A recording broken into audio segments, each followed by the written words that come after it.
Leia, ano-ano ang interventions na gagawin ng PNP para mabantayan itong recruitment ng NPA sa mga eskwelahan? Magandang tanghali sa iyo, Aga. Maliban nga sa pagpapagising ng seguridad sa bisilidad ng mga paaralan, kasama na rin sa pagtutuunan ng pansin ng PNP ang pagtutok sa recruitment ng UP Post Army.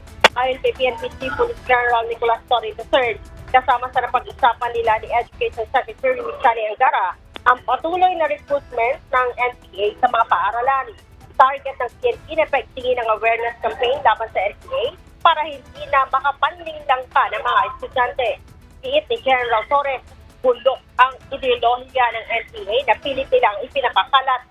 Sinasamantala umano nila ang mga kabataan dahil ang mga bata ay madaling maturuan. Pagkatapos aniyang ma-influensyahan, dinadala ang mga kabataan sa bundok at saka sinasanay makipagbarilan hanggang sa masawi naman sa enkwentro laban sa security forces ng pamahalaan. Aga? Maraming salamat, Leia Ilagan.